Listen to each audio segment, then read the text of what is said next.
कश्मीर से लेकर के कन्याकुमारी तक और नेपाल के बॉर्डर से लेकर के राजस्थान के बॉर्डर तक डंडा लेकर के भैंस चराने वाला आम मुसलमान भी मान चुका है कि अगर इस मुल्क में जिंदा रहना है तो बच्चों को पढ़ाना पड़ेगा।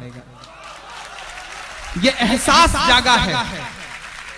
दुनिया का कोई मुल्क, दुनिया का कोई सिस्टम परफेक्ट नहीं होता। मैं आपको दावत दे रहा हूं, दुनिया का कोई सिस्टम परफेक्ट नहीं होता। माइक पर खड़े होकर कितना भी कोसा जाए, कितनी भी गालियां दी जाएं, निजाम ऐसे नहीं बदलेगा। निजाम बदलना चाहते हो तो सिस्टम का हिस्सा बनो।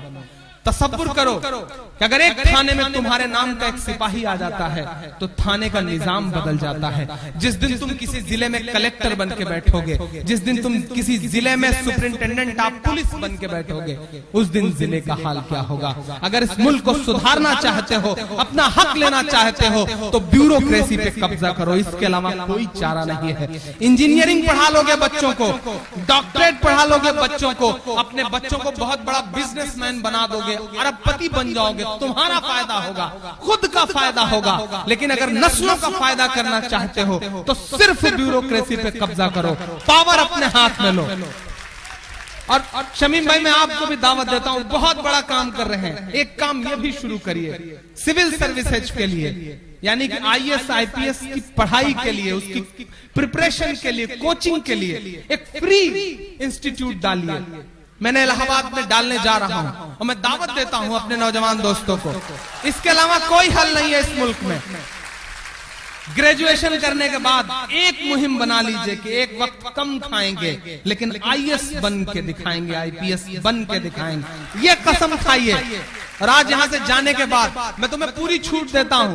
मैं मानता हूं कि हमारी नई नस्लें थोड़ी सी बदमाश हैं, हमारी नई नस्लें थोड़ा सा हीरोगिरी में ज्यादा रहती हैं, शाहरुख, सलमान और आमिर की फैन ज्यादा हैं। इस बात पर हमारे बड़े बुजुर्ग चिढ़ते भी हैं, लेकिन फिर भी मैं तुम्हें छूट देता हूं।